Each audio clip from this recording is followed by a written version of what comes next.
அஸ்ஸலாமு அலைக்கும் வரஹ்மத்துல்லாஹி தஆலா வபரகாத்துஹு. அல்ஹம்துலில்லாஹ். அன்புக்கும் நிலையத்திற்குரிய அல்லாஹுவின் நல்லடியார்களே, அருமை சகோதரர்களே, அல்லாஹுடைய அளப்பெரும் கருணையினால் நாள்தோறும் சில நல்ல விஷயங்களை அறிந்து வருகின்றோம். அந்த அடிப்படையிலே இன்று அல்லாஹுடைய பரக்கத் என்றால் என்ன, இந்த பரக்கத்தை பெற்றுத்தரக்கூடிய 15 வழிகள் என்ன என்ற செய்தியை உங்களுக்கு நான் சொல்ல இருக்கிறேன். ஹஜ்ரத் ரசூலுல்லாஹி ஸல்லல்லாஹு அலைஹி வஸல்லம் அவர்கள் ரஜபுடைய மாதம் வந்து விட்டால், ரஜபு ஷாபான் இந்த 2 மாதத்திலேயுமே அல்லாஹும்ம பாரிக் லனா ஃபீ ரஜப வ ஷாபான், யா அல்லாஹ் எங்களுக்கு ரஜபிலும் ஷாபானிலும் பரக்கத் செய்வாயாக, வபல்லிகனா ரமலான், ரமலானை அடைகிற பாக்கியத்தை வழங்குவாயாக என்பதாக ஹஜ்ரத் ரசூலுல்லாஹி ஸல்லல்லாஹு அலைஹி வஸல்லம் அவர்கள் அதிகமாக துஆ செய்து வந்ததை நாம் ஹதீஸிலே காணுகின்றோம். ஹஜ்ரத் அனஸ் ரலியல்லாஹு தஆலா அறிவிக்கிறார்கள், இந்த ஹதீஸ் பைஹகி என்ற கிதாபினுடைய 3815வது ஹதீஸாக பதிவு செய்யப்படுகிறது. ஆக பரக்கத் என்றால் என்ன, அதை அடைகின்ற வழிகள் என்ன என்பதை உங்களுக்கு நான் சொல்ல இருக்கிறேன். பரக்கத் என்றால் என்ன? அரியர் உறவுகள் எழுதுகிறார்கள், கில்லத்து ஷை கஸ்ரத்து நஃபா. பரக்கத் என்றால் குறைந்த பொருளை கொண்டு அதிகமான பலன் கிடைப்பதற்குத்தான் பரக்கத் என்பதாக அரியர் பெருமக்கள் கூறுகிறார்கள். பொதுவாக நம்ம என்ன பரக்கத்தை நினைச்சுக்கிட்டு இருக்கோம், நிறைய இருந்தா தான் பரக்கத்தை நினைக்கிறோம். ஆனா பரக்கத்துங்கிற வார்த்தைக்கு உண்மையான அர்த்தம் அது அல்ல. குறைந்த பொருளை கொண்டு நிறைவான பலன்கள் கிடைக்குமானால் அதுதான் பரக்கத்தாக இருக்கிறது. உதாரணமாக உங்களுக்கு சொல்வதாக இருந்தால், ஹஜ்ரத் அலி ரலியல்லாஹு தஆலாவிடத்தில் வந்து ஒருத்தர் கேட்டாரு, பரக்கத்னா என்ன என்பதாக கேட்டார். ஹஜ்ரத் அலி அவர்கள் ஒரு உதாரணத்தோடு சொன்னார்கள். நீங்கள் ஆட்டை பார்த்ததுண்டா கேட்டாங்க. ஆட்டை பார்த்தீங்களான்னு கேட்டாங்க. பார்த்துருக்கமே. ஆடு இருக்கிறதே, அது குட்டி போடுகிற நேரத்திலே அது குறைவாக இருக்கிறது, அதிகமாக மக்களால் பயன்படுத்தப்படுகிறது. ஆனால் எங்கு பார்த்தாலும் ஆடுகள் நிரப்பமாக இருக்கும். அதே நேரத்தில் நாய்களை நீங்கள் பார்த்ததுண்டா? நாய்கள் அதிகமாக குட்டி போடுகிறது, அதை மக்கள் பயன்படுத்துவதில்லை, யாரும் சாப்பிடுவதில்லை. ஆனால் உலகத்திலே ஆடுகள் மாதிரி நிறைய இருக்கா? இல்லை. இதுதான் பரக்கத்துன்னு சொன்னார். ஆட்டுக்கு உதாரணம் என்பது பரக்கத்தாக இருக்கிறது. பரக்கத் என்றால் என்ன செய்யும், அது குறைவாக குட்டி போடுவது மாதிரி குறைவாக இருக்கும். ஆனா மக்கள் என்ன செய்வாங்க, நிறைய பயன்பெறுவார்கள். ஆனால் அது நிரந்தரமாக இருக்கும். அதனாலதான் சொல்லுவாங்க பரக்கத்துன்னு சொன்னா கில்லத்து ஷை, அது குறைவாக இருக்கும். ஆனா கஸ்ரத்து நஃப, அதிகமான பலன்கள் கிடைக்கும். இன்னும் சொன்னால் பக்காவும், அது நிரந்தரமாக இருக்கிறதாக அவங்க சொல்லுவாங்க. அப்ப பரக்கத்துனாவே அதனால நிறைய அல்லாட்டு வந்து பரக்கத்துக்காக நிறைய துவா செய்யும். பரக்கத்துனா என்ன, நமக்கு குறைவாக இருந்தாலும் கூட அதனுடைய நம்முடைய தேவைகள் என்ன செய்யணும், அதன் மூலமாக நிறைவடைய தான் பரக்கத்தாக இருக்குது ஒவ்வொரு செய்யும். இந்த பரக்கத்தை பெற்றுத்தரக்கூடிய வழிகள் என்ன? குர்ஆன் ஹதீஸிலே 15 விஷயங்கள் சொல்லப்படுகிறது. நேரத்துடைய விரிவியாச்சு உங்களுக்கு நான் சுருக்கமா சொல்றேன். முதலாவது, தக்குவா நம்முடைய வாழ்க்கையில இருக்குமானால், இறையச்சம் இருக்குமானால் அல்லாஹு தஆலா நம்முடைய ரிஸ்க்ல பரக்கத் செய்யலாம். நம்முடைய வாழ்க்கையில ரிஸ்க்ல அல்லாஹு தஆலா பரக்கத் செய்வான். அல்லாஹு தஆலா தன் திருமறையிலே 7வது சூராவுடைய 96வது வசனத்திலே கூறுகிறான், வலவ் அன்ன அஹ்லல் குரா ஆமனு வத்தகவ் லஃபதஹ்னா அலைஹிம் பரக்காத்தின் மினஸ் ஸமாஇ வல் அர்த். அந்த ஊர்வாசிகள் ஈமானோடும் இறையச்சத்தோடும் இருந்தால் வானத்திலிருந்தும் பூமியிலிருந்தும் நம்முடைய பரக்கத்தின் வாசலை திறப்புன்னு அல்லாஹு தஆலா கூறுகிறார். இப்ப ஈமான் இல்லாத எல்லாத்தையும் இருக்கு. தக்வா இருக்குமானால் அல்லாஹுடைய பரக்கத் வானத்திலிருந்தும் பூமியிலிருந்தும் நமக்கு கிடைக்கும். அதே மாதிரி அல்லாஹு தஆலா 65வது சூரத் தலாக்கினுடைய 1வது 2வது இந்த 2 வசனத்தில் அல்லாஹு தஆலா சொல்வார், அவன் எத்தகில்லா யஜால மஹர்ஜா வர்ஸுகு மின் ஹைஸு லா யஹ்தஸிப். யாரிடத்திலே இறையச்சம் இருக்குமோ, அவருடைய வாழ்க்கையில என்ன நெருக்கடி இருக்கிறதோ அதை விட்டு அல்லாஹு தஆலா விடுதலை கொடுப்பான். அவர் அறியாத புறத்தில் அல்லாஹு தஆலா அவருக்கு ரிஸ்கை பரக்கத்தை வழங்குவதாக அல்லாஹ் தன் திருமறையிலே கூறுகிறார். அப்ப முதலாவது விஷயம் என்ன, நம்முடைய வாழ்க்கையிலே தக்வா இருக்குமானால் அல்லாஹு தஆலா ரிஸ்கிலே பரக்கத் செய்கிறார். இது ஒன்று. இரண்டாவதாக, நாம் அதிகமாக அல்லாஹ்விடத்தில் இஸ்திக்ஃபார் தேடிக்கொண்டிருந்தால் அல்லாஹு தஆலா உடைய ரிஸ்கிலே பரக்கத் செய்கிறார். அல்லாஹு தஆலா தன் திருமறையிலே சூரத்து நூஹ் என்ற 71வது சூராவுடைய 10, 11, 12 இந்த 3 வசனத்தை அல்லாஹ் கூறுகிறார், இஸ்தக்ஃபிரு ரப்பக்கும் இன்னஹு கான கஃபாரா. நீங்கள் ஒரு இறைவனிடத்திலே பாவ மன்னிப்பு தேடுங்கள், நிச்சயமாக அவன் மன்னிக்கக்கூடியவனாக இருக்கிறார் என்று சொல்லிவிட்டு அல்லாஹ் சொல்வான், யுருசிலி சமாலைக்கும் இருக்கிறாரா, அல்லாஹு தஆலா உங்களுக்கு தொடராக மழை இறக்கி வைப்பான். வயம்திருக்கும் அம்வாலி வபனீன், அல்லாஹு தஆலா உங்களுக்கு பொருளாதாரத்தை கொடுப்பான், மக்கள் செல்வத்தை கொடுப்பான். வயஜாலக்கும் ஜன்னாத்தி வயஜாலக்கும் அன்ஹாரா, உங்களுக்கு தோட்டங்களையும் துறவுகளையும் அல்லாஹு தஆலா வழங்குவான் என்று அல்லாஹு தஆலா தன் திருமறையிலே பதிவு செய்கிறார். அப்ப அல்லாஹ்விடத்தில் எந்த அளவுக்கு நாம் இஸ்திக்ஃபார் தேடுகின்றோமோ அல்லாஹு தஆலா நமக்கு பொருளாதார பாக்கியங்களை கொடுக்கின்றான். அது மாதிரி ரிஸ்கிலே அல்லாஹு தஆலா செய்கிறார். ரிஸ்கிலே பரக்கத் செய்வது மட்டுமல்ல, நமக்கு என்ன மக்கள் செல்வங்கள் மற்றும் நமக்கு என்னவெல்லாம் தேவையாக இருக்கிறதோ அனைத்தையும் தருவதாக அல்லாஹு தஆலா வாக்குறுதி கொடுக்கிறார். ஹஜ்ரத் ரசூலுல்லாஹி ஸல்லல்லாஹு அலைஹி வஸல்லம் சொன்னார்கள், மன் லஸிமல் இஸ்திக்ஃபார், யார் இஸ்திக்ஃபாரை பற்றி பிடித்துக் கொண்டார்களோ ஜஅலல்லாஹு லஹு மின் குல்லி ஹம்மின் ஃபரஜா, அவருக்கு அல்லாஹு தஆலா அனைத்து வகையான கவலையும் சந்தோஷமாக ஆக்குகிறார். அனைத்து வகையான கவலைகளையும் அல்லாஹ் சந்தோஷமாக ஆக்குகின்றான். ஒமின் குல்லி லீக்கின் மஹரஜா, அனைத்து நெருக்கடியிலிருந்தும் விடுதலை அல்லாஹு தஆலா கொடுக்கின்றான். வரஸகஹு மின் ஹைஸு லா யஹ்தஸிப், அவர் அறியாத புறத்தில் அல்லாஹு தஆலா அவருக்கு ரிஸ்கை வழங்குவதாக ஹஜ்ரத் ரசூலுல்லாஹி ஸல்லல்லாஹு அலைஹி வஸல்லம் அவர்கள் கூறிய ஹதீஸ் இப்னு மாஜா என்ற கிதாபிலே 3819வது ஹதீஸாக பதிவு செய்யப்படுகிறது. அப்துல்லா இப்னு அப்பாஸ் இந்த ஹதீஸ் அறிவிக்கிறார். இப்ப இரண்டாவது என்ன, அதிகமான இஸ்திக்ஃபார் தேடினால் அல்லாஹ் தன்னுடைய ரிஸ்கிலே பரக்கத் செய்கின்றார். மூன்றாவதாக எழுதுறாங்க, ஹலாலான முறையிலே வியாபாரம் செய்தால் பொருளை விற்கக்கூடியவருக்கும் வாங்கக்கூடியவருக்கும் அல்லாஹ் தஆலா பரக்கத் செய்கின்றார். ஹஜ்ரத் ரசூலுல்லாஹி ஸல்லல்லாஹு அலைஹி வஸல்லம் கூறியதாக ஹக்கீம் இப்னு ஹிஸாம் ரலியல்லாஹு தஆலா சொல்றாங்க, அல் பையானி பில் ഖിയാരി மா லம் யதஃபர்ரகா ஃபைன் ஸத்தகா வ பையனா பூரிக லஹுமா ஃபீ பைஹிமா. ஒரு வியாபாரம் செய்யறாரு, வியாபாரம் செய்கிற நேரத்திலே உண்மையை சொல்லி அந்த பொருளை பற்றிய தரங்களை தெளிவுபடுத்தி வியாபாரம் செய்தால் அல்லாஹு தஆலா விற்பனை செய்தவருக்கும் வாங்கியவருக்கும் அல்லாஹு தஆலா பரக்கத் செய்வதாக ஹஜ்ரத் ரசூலுல்லாஹி ஸல்லல்லாஹு அலைஹி வஸல்லம் சொன்னார். அப்ப நம்முடைய வியாபார பரக்கத்தாக்குன்னா என்ன செய்யணும், உண்மையை சொல்லி அந்த பொருளுடைய தரங்களை தெளிவாக பேசி வியாபாரம் செய்தால் அது பரக்கத் செய்யப்படுவதாக ஹஜ்ரத் ரசூலுல்லாஹி ஸல்லல்லாஹு அலைஹி வஸல்லம் கூறுகிறார்கள். இந்த ஹதீஸ் ஆகிய புகாரி ஷரீஃபினுடைய 2079வது ஹதீஸாக பதிவு செய்யப்படுகிறது. இது மூன்றாவது செய்தி.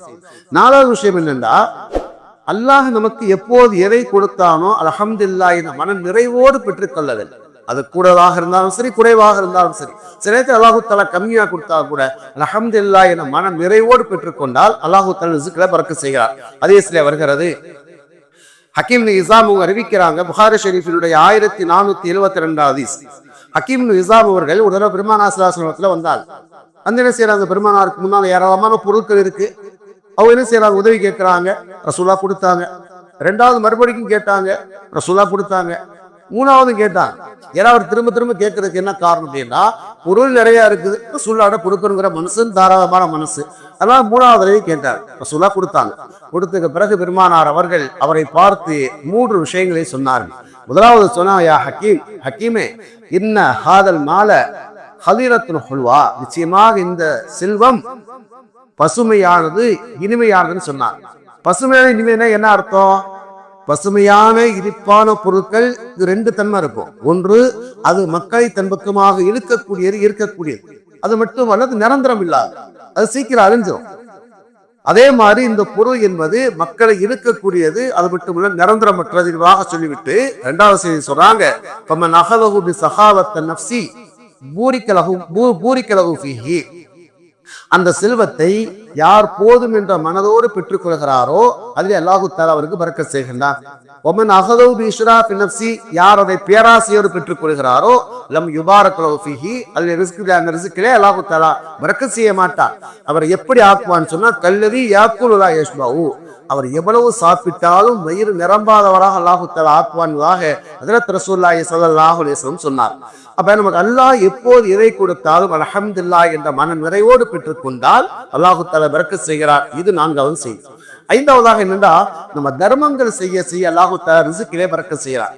குர்ஆன் எல்லாம் சொல்வார் இல்லையா, இம்ஹக்குல்லாஹ் ரிபா யுர்பி ஸதகா, 2வது சூராவுடைய 296வது வசனத்தில் அல்லாஹ் கூறுகிறான், அல்லாஹு தஆலா வட்டியை அளிக்கின்றான், தான தர்மத்தை அல்லாஹு தஆலா வளர்க்கின்றான். கொடுக்க அல்லாஹு தஆலா வளர்க்கிறார். அதே மாதிரி அல்லாஹ் தஆலா குர்ஆன்ல 34வது சூராவுடைய 39வது வசனத்தில் அல்லாஹ் கூறுகிறான், வமா அன்ஃபக்தும் மின் ஷைஇன் ஃபஹுவ யுக்லிஃபு வஹுவ கைரு ராஸிகீன். அல்லாஹ்வுடைய பாதையில நீங்க எந்த அளவுக்கு நீங்க தர்மங்கள் செய்கிறீங்களோ அதனுடைய பிரதிபலனை அல்லாஹ் உங்களுக்கு கொடுப்பான் சொல்லிவிட்டு அல்லாஹ் சொல்லுகிறான், வஹுவ கைரு ராஸிகீன், அவன் ரிஸ்கை வழங்குவதிலே சிறந்தவன் என்று அல்லாஹ் தஆலா கூறுகிறார். ஹஜ்ரத் ரசூலுல்லாஹி ஸல்லல்லாஹு அலைஹி வஸல்லம் ஹதீஸ்ல 3 விஷயங்கள் சொன்னாங்க. அதுல ஒரு செய்தியாக சொன்னாங்க, மா நகஸத்து மாலும் மின் ஸதகா, தர்மங்கள் செய்வதன் மூலமாக கூடிய பொருளாதாரத்திலே குறைவு ஏற்படாது என்பதாக ஹஜ்ரத் ரசூலுல்லாஹி ஸல்லல்லாஹு அலைஹி வஸல்லம் அவர்கள் அல்லாஹ் மீது சத்தியமிட்டு அந்த விஷயத்தை சொன்னார். அதனால நம்ம எந்த அளவுக்கு தான தர்மங்கள் செய்கின்றோமோ அல்லாஹ் தஆலா ரிஸ்கிலே பரக்கத் செய்கிறார். இது 5வது செய்தி. 6, 7, 8 இந்த 3 விஷயத்தை ஒரு ஹதீஸிலே பெருமானார் கூறுகிறார்கள். ஆபது என்ற கிதாபிலே 3767வது ஹதீஸாக வருகிறது. ஆயிஷா நாயகி அறிவிக்கிறாங்க, இன்ன ஹுஸ்னுல் ஹுலுகி, நிச்சயமாக நற்குணமும், வஹுஸ்னுல் ஜவாரி, வஹுஸ்னுல் ஜவாரி, அண்டை வீட்டாரும் நல்லபடியாக நடந்து கொள்வதும், வசிலத்து ரஹ்மி, உறவுகளோடு சேர்ந்து வாழ்தல், இந்த 3 காரியங்களும் தாமுருத்தார் வ தஸீது ஃபில் அமார், இது ரிஸ்கிலே பரக்கத்தை ஏற்படுத்தும், ஆயுளிலே பரக்கத்தை ஏற்படுத்தும் ஸல்லல்லாஹு அலைஹி வஸல்லம் சொன்னார். அதனால நம்ம மற்ற மக்களிடத்திலே நல்ல பண்போடு நடக்க வேண்டும், நம்முடைய அண்டை வீட்டாரோடு தேசமாக நடக்க வேண்டும், அது மாதிரி என்ன செய்யணும், உறவுகளோடு சேர்ந்து வாழ வேண்டும். இந்த 3 காரியங்களும் என்ன செய்யணும், ஆயுளையும் பறக்க செய்யும், உடைய ரிஸ்கிலையும் பறக்க செய்யும். 9வது காரியம் என்னவென்றால் அதிகாலையில் எழுகின்ற பண்பு. அதிகாலை எழுகிற பண்பு நமக்கு வர்க்கத்தை பெற்று தரும். சஹருல் உதா அறிவிக்கிறாங்க, இப்னு மாஜாவுடைய 1832வது ஹதீஸ் சொல்றாங்க, பெருமானார் அவர் இப்படி ஒரு துவா செய்வாங்க, அல்லாஹும்ம பாரிக் லீ ஃபீ, அல்லாஹும்ம பாரிக் லீ உம்மத்தி ஃபீ புக்கூரிஹா, யா அல்லாஹ் என்னுடைய உம்மத்திலே யாரெல்லாம் அதிகாலை எழுகிறார்களோ அவருக்கு பரக்கத் செய்வாயா என்பதாக ஹஜ்ரத் ரசூலுல்லாஹி அவர்கள் துவா செய்யக்கூடியவர்களாக இருந்தார். அதே மாதிரி பெருமானார் அவர்கள் இந்த படையை அனுப்பினாலுமே அதிகாலையிலே அனுப்புவார்கள். பெருமானார் அனுப்பிய எல்லா படைகளுமே வெற்றி வாகி சூழியது. அது மட்டுமே சஹருல் உதா அவர் கூறுகின்றார், அவர் என்ன செய்வாரு, அவர் சொல்றாரு, என்னுடைய வியாபார கூட்டத்தை நான் செய்வேன், அதிகாலையிலே தான் அனுப்புவேன், அல்லாஹ் தனக்கு ரிஸ்கிலே பரக்கத் செய்தால் சொல்லி சொல்வார். அதிகாலையில் எழுதல் என்பது நமக்கு ரிஸ்கிலே பரக்கத்தை பெற்று தரும். 9வது காரியம். 10வது காரியம் என்னடா, சேர்ந்து அமர்ந்து சாப்பிடுது. நமக்கு வாய்ப்பு இல்லைன்னா பிரச்சனை இல்லை, நம்ம வீட்டுல சேர்ந்து சாப்பிட முடியும் அப்படின்னா உட்கார்ந்து சேர்ந்து சாப்பிடுவது. சேர்ந்து சாப்பிடுவது என்பதே பரக்கத்தை பெற்று தரக்கூடியது. ஹதீஸ்ல வருகிறது, வஹ்ஷி பின் ஹர்புங்கிற சஹாபி வராங்க, ரசூலுல்லாஹ் வந்தாங்க, வந்து கேட்டாங்க, அபூதாவுங்கிற கிதாபில 3764வது ஹதீஸாக இருக்கின்றது. ரசூலுல்லாஹ் வந்து கேட்டாங்க, அல்லாஹ்வுடைய தூதரே, இன்னா நாக்குலால நஷ்பவ், நாங்க சாப்பிடுகின்றோம், வயிறு நிரம்பலன்னு சொன்னாங்க. இப்ப பெருமானார் கேட்டாங்க, பல அல்லக்கும் தஃப்தரிக்கும், நீங்க பிரிஞ்சு சாப்பிடுறீங்களா, தனித்தனியா சாப்பிடுறீங்களான்னு கேட்டாங்க. அவங்க ஆமன்னு சொன்னாங்க. அப்ப பெருமானார் சொன்னாங்க, பஜ்தமி வலா துஆமிக்கும், உடைய உணவிலே சேர்ந்து அமர்ந்து சாப்பிடுங்கள், வதுகுரு ஸ்மல்லாஹ அலைஹி, அதில் பிஸ்மில்லாஹ் சொல்லி சாப்பிடுங்கள், யுபாரக லக்கும் ஃபீஹி, அதிலே உங்களுக்கு பரக்கத் ஏற்படும் என்பதாக ஹஜ்ரத் ரசூலுல்லாஹி ஸல்லல்லாஹு அலைஹி வஸல்லம் சொன்னார். அதனால சேர்ந்து அமர்ந்து சாப்பிடுவதிலே ஒரு பரக்கத் இருக்கிறது. 11வது காரியம் என்னவென்றால் அல்லாஹ்வுடைய பாதையிலே ஜிஹாது செய்வது, நம்முடைய உடலாலும் பொருளாலும் உயிராலும் தியாகம் செய்வது, அது நமக்கு பரக்கத்தை பெற்று தரக்கூடியது. 11வது காரியமாக ஹஜ்ரத் ரசூலுல்லாஹி ஸல்லல்லாஹு அலைஹி வஸல்லம் அவர் கூறினார்கள், வஜால ரிஸ்கி தஹத லில்லி ரிம்ஹி, என்னுடைய ஈட்டிக்கு கீழே என்னுடைய ரிஸ்க் இருக்கிறது என்பதாக ஹஜ்ரத் ரசூலுல்லாஹி ஸல்லல்லாஹு அலைஹி வஸல்லம் சொன்னார்கள். இந்த ஹதீஸ் அப்துல்லா இப்னு உமர் ரலியல்லாஹு தஆலா அறிவிக்கிறார்கள். அஹமது என்ற கிதாபினுடைய 5114வது ஹதீஸாக பதிவு செய்யப்பட்டிருக்கிறது. அப்படின்னா என்ன அர்த்தம், யார் அல்லாஹ்வுடைய பாதையில தன்னுடைய உடலாலும் உயிராலும் பொருளாலும் தியாகம் செய்கிறார்களோ அவருக்கு அல்லாஹு தஆலா ரிஸ்கிலே பரக்கத் செய்வதாக ஹஜ்ரத் ரசூலுல்லாஹி ஸல்லல்லாஹு அலைஹி வஸல்லம் சொன்னார்கள். சஹாபாக்கள் தன்னுடைய வாழ்க்கையிலே பார்த்தார்கள். அதாவது அபூ ஹுரைரா ரலியல்லாஹு தஆலா ஆரம்ப காலத்துல செய்வாங்க, சாப்பாட்டுக்கே வழி இல்லாம கிடப்பாங்க, சொல்லுவாங்க இல்லையா. ஒரு தடவை கித்தா நாட்டினுடைய அந்த உயரகமான துணியை கொண்டு, கர்ச்சிப்பை கொண்டு தன்னுடைய மூக்கை சுத்தம் செய்வாங்க. சுத்தம் செய்து கொண்டே சொல்லுவாங்க, ஒரு காலம் இருந்தது அபூ ஹுரைராவுக்கு பசியினால் என்ன செய்ய மயக்கப்பட்டு மதீனாவுடைய வீதியில வீழ்ந்து கிடப்பேன். மக்கள் வந்து என்ன செய்வாங்க, இந்த பைத்தியம் பிடிச்சு நினைச்சு கழுத்துல பிடிச்சிட்டு போவாங்க. ஏன்னா அந்த காலத்துல பைத்தியத்துக்கு வைத்தியம் கழுத்துல விதிக்கிறது. ஆனால் நான் பசியின் மயக்கத்திலே வீழ்ந்து கிடந்தேன். ஆனால் அல்லாஹு தாலா எனக்கு இப்போது எவ்வளவு பெரிய ரிசுக்கிலே பறக்க செய்திருக்கிறான் என்று சொன்னால், ஹித்தான் என்ற உயர்ந்த நாட்டினுடைய துணியை கொண்டு என்னுடைய நாசியை சுத்தம் செய்கிற அளவுக்கு அல்லாஹு ரிசுக்கிலே பறக்க செய்திருக்கிறான். அபூ ஹுரைரா அவர்கள் சொல்வார். என்ன அர்த்தம்? நம்ம அல்லாஹுடைய பாதையில தன்னுடைய உடலாலும் உயிராலும் பொருளாலும் தியாகம் செய்ய நேரத்திலே நம்முடைய ரிசுக்கிலே பறக்க செய்வதன் என்பதைத்தான் ஹஜ்ரத் ரசூலுல்லாஹி ஸல்லல்லாஹு அலைஹி வஸல்லம் சொன்னார்கள். 12வது செய்தி என்னன்னா, வீட்டுக்குள்ள போகும்போது சலாம் சொல்லிட்டு போகும். நம்ம வீட்டுக்குள்ள போனாலும் கூட சலாம் சொல்லிட்டு போகிற நேரத்திலே அந்த ரிசுக்கிலே பரக்கத் ஏற்படும். அல்லாஹு தஆலா தன் திருமறையிலே 24வது சூராவுடைய 61வது வசனத்திலே கூறுகிறான், ஃபைதா தஹல்தும் புயூத்தன் ஃபஸல்லிம் அலா அன்ஃபுஸிகும் தஹிய்யத்தன் இன்தில்லாஹி முபாரக்கத்தன் தய்யிபா.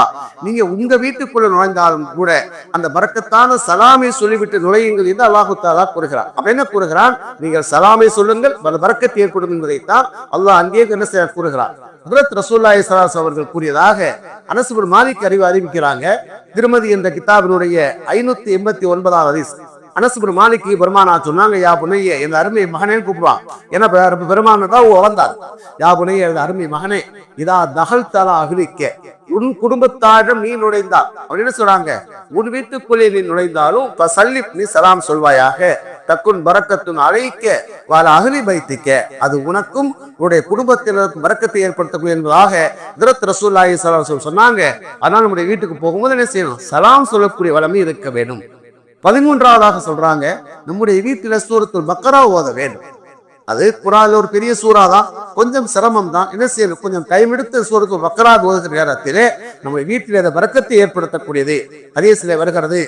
அபூ உமாமத்துல் பாஹிரி அறிவிக்கிறாங்க, முஸ்லிம் ஷரீஃபினுடைய 804வது ஹதீஸ். பெருமானா சொன்னாங்க, இக்ரவு சூரத்துல் பக்கரா, சூரத்துல் பக்கராவை நீங்கள் ஓதுங்கள், ஃபைன் அஹலஹா பரக்கத்துல், அதை ஓதுவது உங்களுக்கு பரக்கத்தை ஏற்படுத்தக்கூடியது, வதரக்குவா ஹஸ்ரத்துன், அதை விடுவது உங்களுக்கு நஷ்டத்தை ஏற்படுத்தக்கூடிய என்பதாக ஹஜ்ரத் ரசூலுல்லாஹி ஸல்லல்லாஹு அலைஹி வஸல்லம் சொன்னாங்க. அதனால நம்முடைய வீடுகளிலே சூரத்துல் பக்கராவை நாம் அதிகமாக ஓதுகிற நேரத்திலே நம்முடைய எல்லா வகையான முசீபத்தை ஓடி, இன்னொரு ஹதீஸ்ல கூட வரும், எந்த வீட்டில் அது ஓதப்படுகிறதோ தஃபிர்ரு மின்ஹு ஷைத்தான், அந்த வீட்டை விட்டு ஷைத்தான் ஓடி விடுகிறார் என்பதாக பெருமானா சொல்வார். அதான் நம்முடைய வீட்டில் உள்ள முசீபத்துகள் கஷ்டங்கள் நீங்கிறதுக்கும் நம்முடைய வாழ்க்கையில ரிசுக்கிலே பரக்கத்தை ஏற்படுவதற்கும் சூரத்துல் பக்கரா என்பது மிக அற்புதமான ஒரு வசனமாக இருக்கிறது, அற்புதமான ஒரு சூறாவாக இருக்கிறது. 14வது செய்தி சொல்றாங்க, நம்ம சாப்பிட்டு முடிச்ச உடனே தட்டை வலித்து சாப்பிடுவதும் விரலை சூப்பி சாப்பிடுவதும் பரக்கத்தாக இருக்குது. இன்னைக்கு நம்முடைய உம்மத்தில் அதிகமான மக்களை கைவிட்ட ஒரு சுன்னத்தாக இருக்கிறது. நம்முடைய உம்மத்தில் அதிகமான மக்களை விட்டுட்டாங்க, ஆனால் அது அதிகமான பரக்கத்தை பெற்று தரக்கூடிய ஹதீஸ்ல வருகிறது. ஹஜ்ரத் ரசூலுல்லாஹி ஸல்லல்லாஹு அலைஹி வஸல்லம் அவர்கள் கூறியதாக ஹஜ்ரத் அபூ ஹுரைரா அறிவிக்கிறாங்க. முஸ்லிம் ஷரீஃபினுடைய 2035வது ஹதீஸ். பெருமானா சொன்னாங்க, இதா அக்கட அஹதுக்கும், உங்களிலே ஒருவர் சாப்பிட்டால் ஃபல் யல் அப் அஸாபிஹு, தன்னுடைய விரலை சூப்பி சாப்பிடட்டும், வல் யஸ்லுத் அஹதுக்கும் ஸஹஃபா, தன்னுடைய விரலை சூப்பி சாப்பிடட்டும், தட்டை வலித்து சாப்பிடட்டும், ஃபைன்னஹு லா யத்ரி ஃபி அய்யத்திஹில் பரக்கா, அதிலே எதிலே பரக்கத் இருக்கிறது என்பது அவருக்கு தெரியாது. பெருமானா சொல்வார், அது எந்த உணவிலே பரக்கத் இருக்கிறது என்பது அவருக்கு தெரியாது என்பதாக என்ன செய்வாங்க பெருமானா சொல்வாங்க. இன்னொரு ஹதீஸ்ல கூட வரும், எது பரக்கத்தான் உணவோ அதைத்தான் ஷைத்தான் தட்டி விடுகிறார். அதனால கீழே விழுந்த உணவை கூட என்ன செய்ய எடுத்து சாப்பிடவே என்பதாக கூட ஹதீஸ்ல வருகிறது. அதனால நம்ம சாப்பிட்டு முடிச்சோன்னு எப்பவுமே என்ன செய்யணும்? தட்டை வலித்து சாப்பிட்டு விரல சூப்பி சாப்பிடணும். 15வது செய்தி என்னவென்றால், அதிகமாக நம்ம எல்லாரும் துவா செய்யணும், அதிகமாக எல்லா இடத்திலையும் துவா செய்யணும். அப்ப நம்முடைய வாழ்க்கையில இந்த 14 விஷயங்களை கடைபிடிக்க வேண்டும். கடைபிடிப்பதோடு நாம் அதிகமாக துவா செய்யணும். 15வது சொன்னதுனால கடைசிங்கிற அர்த்தம் இல்லை. நம்முடைய வாழ்க்கையில 14 விஷயத்தை நம்ம ஃபாலோ பண்ணிட்டு என்ன செய்யணும்? அதிகமா எல்லாரும் துவா செய்யணும். யா அல்லாஹ் எங்களுக்கு பரக்கத் செய்வாயாக. பெருமானார் ரஜப் ஷாபான்ல பரக்கத்துக்கு துவா செய்தாலும் கூட எல்லா காலத்திலையும் நம்ம அல்லாஹ்ட பரக்கத் செய்யணும். அல்லாஹ் நெரிசினா பரக்கத்துக்காக துவா செய்யணும். அல்லாஹும் பாரிக் லனா, அல்லாஹும் பாரிக் லனா, யா அல்லாஹ் எங்களுடைய ரிஸ்கில பரக்கத் செய்வாயா, ஹயாத்துல பரக்கத் செய்வாயா என்பதா என்ன செய்யணும்? அதிகமாக நம்ம என்ன செய்யணும்? பரக்கத்துக்காக துவா செய்யக்கூடிய மக்களாக இருக்க வேண்டும். இதை கேட்டோம், அதை கடைபிடிக்க அல்லாஹ் அருள்புரிவான். அல்ஹம்துலில்லாஹ் ரப்பில் ஆலமீன். சுப்ஹானல்லாஹ் வபிஹம்தி, சுப்ஹானக்கல்லாஹும்ம வபிஹம்திக, நஷ்ஹது அல்லா இலாஹ இல்லா அன்த, நஸ்தக்ஃபிருக வ நத்தூபு இலைக். ஆமீன். சுப்ஹான ரப்பிக ரப்பில் இஸ்ஸத்தி அம்மா யசிஃபூன் வ ஸலாமுன் அலல் முர்ஸலீன், அல்ஹம்துலில்லாஹி ரப்பில் ஆலமீன்.